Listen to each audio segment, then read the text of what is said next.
up, everyone? Welcome to this day in Philly sports history for June 13th, 2024. I'm your host, Jim Montgomery. Welcome to a Thursday edition of the podcast. Going to be starting to get a little bit warmer today, so looking forward to it. Good day to be at the pool. But let's get into today's podcast. Let's start with a recap of yesterday's question of the day. I asked you, in light of JT's injury, do the Phillies need to explore backup catcher options? 83% of you said no way. And I think that's probably right now the correct decision, just because you're going to need some other help at the trade deadline. So why not save some of those assets to get somebody that is going to make the team better, whether it's an outfielder, a reliever, whatever it could be. But as always, thank you for participating in the question of the day. There'll be another one later in the show. Let's stick on the Phillies theme. And it just was a stinker. I mean, they were up 4-0. Really shouldn't be imploding like that, but it happens. It's a long season. Sanchez just was not on. Like, he was on the very, very early and then just didn't have it. Spencer Turnbull was rusty, didn't really have it. And again, this happens. It's a long season. They still showed some battle and some heart and tried to battle back, but not that concerned about it. It's a sort of an isolated thing, and it was a different way than what they lost to the Mets. So I don't think there's a way to panic. Plus, the Braves lost too, so they still have that 10-game lead. They're back at it tonight, looking to take that series from the Red Sox with Aaron Nola on the mound. And the way he's been pitching, I'm feeling pretty good about it. But again, 8-6, no huge deal. And we'll hope to get that series win tonight in Boston. Quick housekeeping, the nickname tournament is coming. We're about 10 days out on June 24th. Selection Friday will be June 21st. Looking forward to that. 64 teams, or 64 nicknames, I should say, 4 regions. You decide, 2 matchups a day. What is the ultimate Philly sports nickname? Stay tuned for that. Best way to stay in the loop is to subscribe to the YouTube channel, Jimbo_Mont. Leave comments, reviews, whatever you need to do. I'm also on social media, Jimbo_Mont, Twitter and TikTok. I'm on Facebook, Instagram, @PhillyJimbo. And you can, like I said, subscribe to the YouTube channel. I'm on LinkedIn too, so you can hit me up there as well. But looking forward to the nickname tournament coming soon. Sixers news. Rest in peace to Jerry West, one of the all-time greats in the NBA. The inspiration for the NBA logo. Spent his entire career, I believe, with the Lakers, even into his front office career. And then won his only NBA championship with Philadelphia's own Wilt Chamberlain. So there's the Philly connection. But Jerry West was 96, so I think it was 86. So good life for him. Great career. So rest in peace to him as well as the family. No updates on Mishkov. We continue to wait for a resolution to that. Whether or not we're going to get it, I don't know. Who knows? I think once the Stanley Cup is over, we might start seeing a little bit more movement. That's really what the NHL's focus is right now. But as of now, no Mishkov update. All right, today we're going to go back to 1997. And on this day in 1997, the Phillies beat the Blue Jays 4-3. It was the first time they had played each other since Game 6 of the 93 World Series up in Toronto. We don't necessarily need to recap that because we know what happened. The game was played at the Vet, and it was the first ever interleague game for the Phillies, which started the day before. Rico Brogna and Greg Jeffries both went 2 for 4. Greg Jeffries had 3 RBI. Kevin Stocker went 2 for 2 with a triple and a walk. Darren Dalton was still on this team. He went 1 for 3 with a double of a walk. So a double and a walk. Stocker and Dalton were 2 of the 4 players that were still on the Phillies roster from the 93 team, along with Curt Schilling and Mickey Morandini. All 4 played in this game. Schilling started, went 6 innings, gave up 2 runs and 8 Ks. Ricky Bottalico came on to get the save for the for the Phillies' first ever interleague matchup, and they played the Toronto Blue Jays. Later that season was when Dalton was traded to the Marlins and won the World Series. But more on interleague play. It was much different back then, where they only played the teams in the opposite league, same division, just because everything was more unbalanced back then. It started off more as like a novelty type thing, and today it's out of necessity because of the amount of teams and the schedules. Now they'll play everybody in the league at least once, and then they have their rivals, and where they play. Everybody plays a 3-game series, but except for your rival, you'll do 2 games in the home stadium, 2 games in the away stadium. And the Phillies actually have a split rivalry. They're one of 4 teams to do this. They split between the Red Sox and the Blue Jays. And typically, there for a while, it was every other year. But in 22, 23, and 24, the Blue Jays have been the Phillies' rival. So I don't know if that's going to be their American League counterpart or whether they're going to switch back to Boston. I'm not real sure how that goes. But all of that does lead to today's question of the day. And it got me thinking, the Blue Jays, it's a good rivalry because of the 93 World Series. But a lot of times, too, Major League Baseball will do it based on geography. So, there for a while, the Orioles were the Phillies' rival due to the proximity. But then once the Nationals came into existence, or Baltimore and Washington play each other, which is why the Phillies now have that split. But who should the Phillies American League rival be? Should it be the Blue Jays? Should they say, forget the Nationals and make it the Orioles? Should it be the Red Sox? Or this might be a longer road trip, but there's a ton of history there.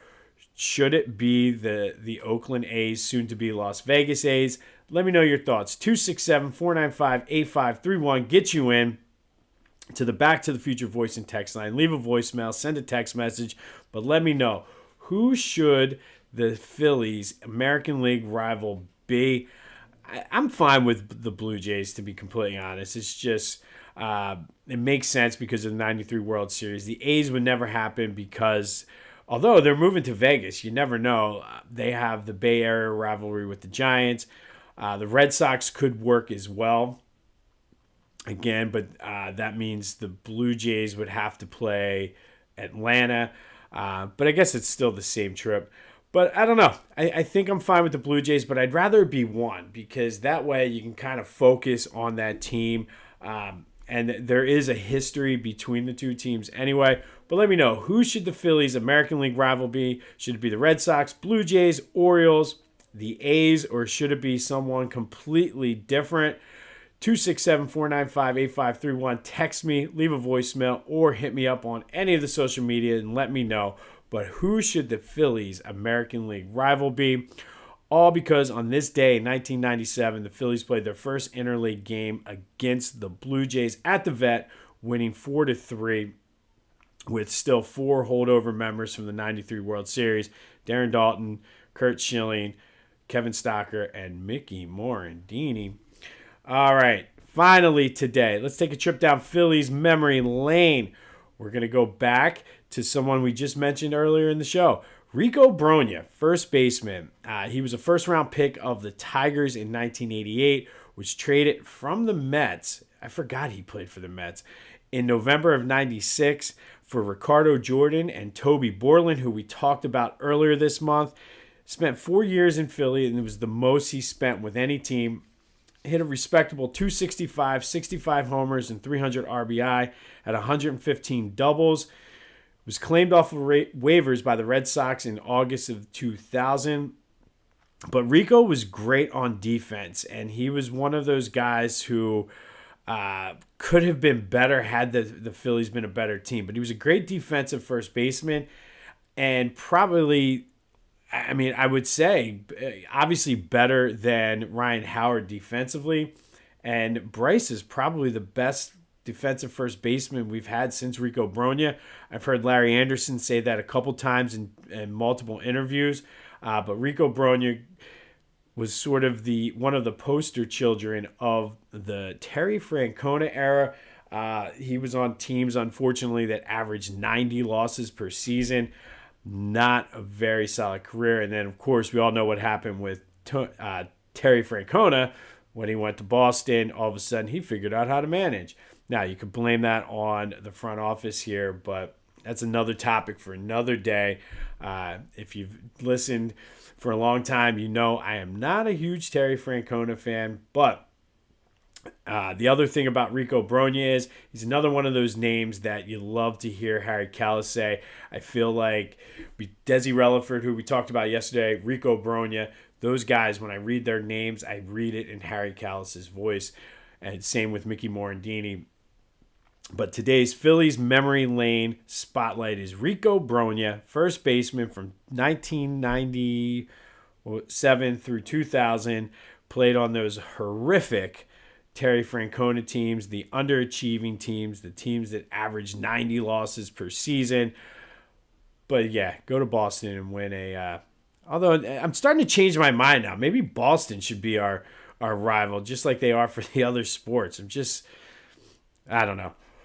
But Rico Brogna is today's Phillies Memory Lane spotlight. Be sure, question of the day, let me know, who should the Phillies American League rival be? Should it be the Blue Jays, Red Sox, Orioles, or maybe even the A's? Maybe you think it should be someone else.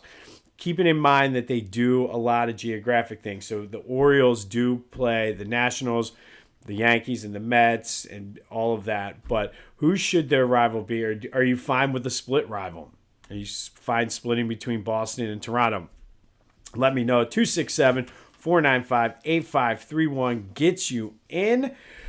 Shorter podcast today, but unfortunately, that's where we are in the sports calendar. Not a lot of Sixers or Flyers talk right now, and that's really going to be that way until we get ready for the draft and free agency.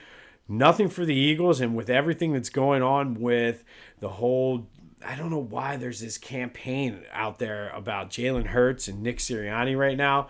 Maybe because there's nothing else to talk about with the team.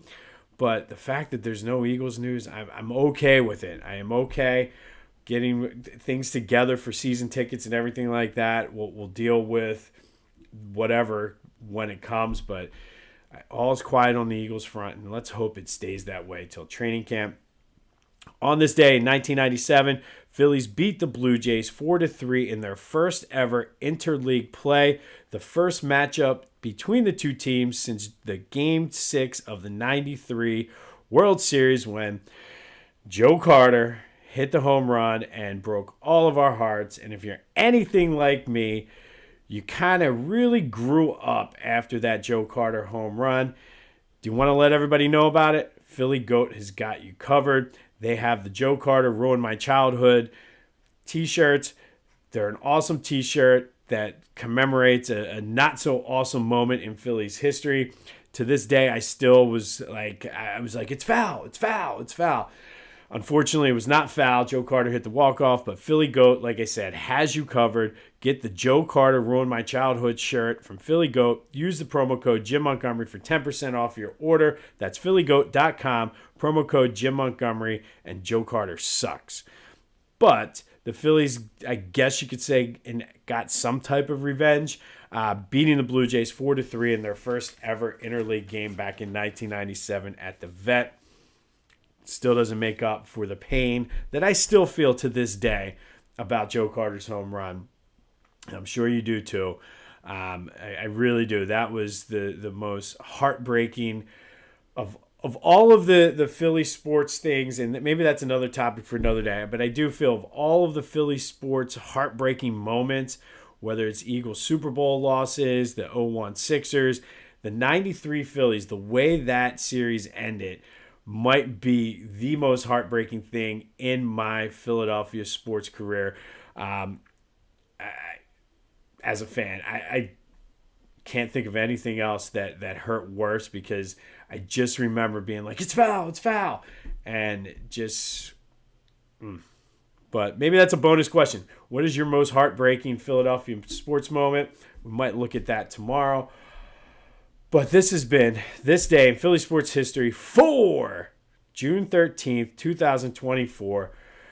I'm Jim Montgomery. Now that I'm in a pissed off, bad mood because of Joe Carter, who ruined my childhood, but Philly has got you covered with the shirt. But answer the question of the day. Go enjoy this day. Go have a Thursday. And until next time, Joe Carter sucks.